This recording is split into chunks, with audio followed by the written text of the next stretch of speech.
Welcome back to the Sports News Analysis YouTube page. We're back with our Week 14 predictions. Again, I'll be previewing every game for the whole week here. You can check us out on the YouTube comments. You can check us out on Twitter at SNewsAnalysis, at SNewsAnalysis. The Panthers, coming off of a disappointing loss last week to the Chiefs, will host the Falcons. This game obviously has, every game until the Atlanta clinches home field has playoff ramifications for the Falcons. They come in at 11-1. The Panthers, a disappointing season based on what was expected of them. They come in with a record of 3-9. As far as Atlanta goes, they sit at 11-1. They're 2 games up, or 2 games clear, I should say, on anyone else in the NFC.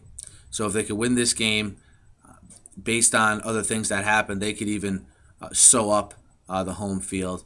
But regardless, they have the inside track for home field advantage. And for Atlanta, they're the kind of team that, they're 11-1. Okay, they're probably going to get home field. But they have not been overly impressive in the past month. And you're starting to hear people whisper and talk about their past playoff disappointments the last 2 years against the Packers 2 years ago and the Giants last year. And how people are not really sold on this Atlanta Falcons team being a serious contender come playoff time. You can take the ways they've won the last month, kind of in workmanlike fashion, having to grind it out. People usually take one of 2 stances on that. They usually say, oh, this team isn't as good as we thought. Or they say, oh, wow, what a gritty team. Championship teams really need to grind out these close games. Time will tell what kind of team this Atlanta Falcons team is. They're led by Matt Ryan. They're their MVP candidate, quarterback. And their defense is opportunistic. They're not a classic stifling defense, but they take advantage of the opportunities that are given to them. They force turnovers, and they don't need to be great when their offense is so good. But there's been times this year where the offense has struggled, and the defense has shown itself to be more than adequate, coming up big in some of these games. And we think that's the main difference between this Atlanta team and the Atlanta team that was in a shootout 2 years ago at home versus the Packers. We'll see how it plays out, but from a Falcons player's point of view, an organizational point of view, the game that matters and the game that's mattered the most all season is going to be that first playoff game. Wherever it happens to be, whoever they happen to be playing, that's how their season is going to be judged. They're at that level as far as their franchise goes.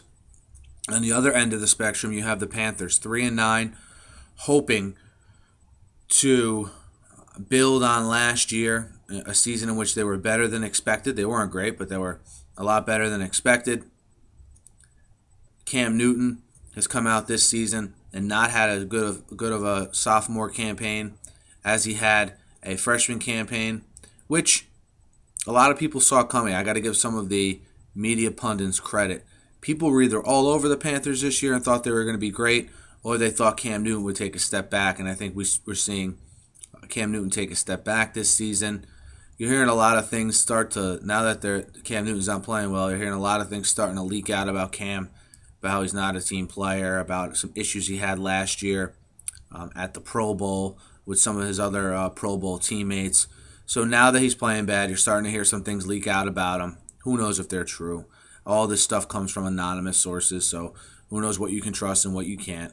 But on the field, the Panthers have struggled. They had a good win Monday night 2 weeks ago against the Eagles, and they followed up on Sunday with a bad loss on the road against the Chiefs. We know the Chiefs were playing with heavy hearts. The Chiefs were playing with a lot of emotion, but they were a 1-9 team, and the Panthers went in there and lost, and lost pretty handily to the Chiefs. For the Panthers going forward, you have to wonder, is their coach's job in jeopardy? Ron Rivera, not a well-established head coach, his first head coaching job, an okay season last year. Looks like it's going to be a pretty bad season this year, maybe 5 wins at the most. Does that affect his job status?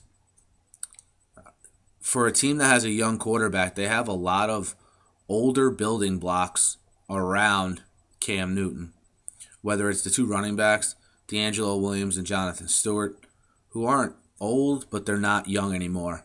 whether outside with Steve Smith, still their number one receiver, but getting a little up there in age.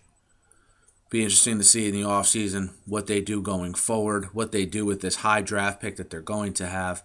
But for now, Atlanta comes into this game with a ton to play for, and Carolina comes into this game with pride on the line. And based on what we've seen out of the Panthers in the last month or so, it's not a given they're going to come out and give their best effort and play well. There's some teams who don't have a good record, like the Cleveland Browns come to mind. You know every week they're going to play hard, and they're going to relatively be in the game they're playing. You can't say the same about the Panthers. Atlanta, minus 3.5 on the road in this game. We think that spread's indicative of the fact that Atlanta hasn't really looked good or blown anyone out in the last month or so. And to be honest, I think you should take advantage of that. I like Atlanta on the road, minus 3.5 against the Panthers. And look for the Atlanta to get back to basics this week. I look for Michael Turner to have a little bit more of a presence this week. And I look for them to have a very efficient game offensively. I don't expect it to be a total blowout. Let's call it a 24-10 type game down in Carolina. So again, Atlanta minus 3.5 on the road. Picking a lot of road favorites this week, which I rarely do, but to me the matchups are there to warrant it. I'll be picking up the other Week 14 games here as we go along, and be sure to check those out. Thanks as always for watching, and hit us up on Twitter at SNewsAnalysis or in our YouTube comments. Thanks, guys.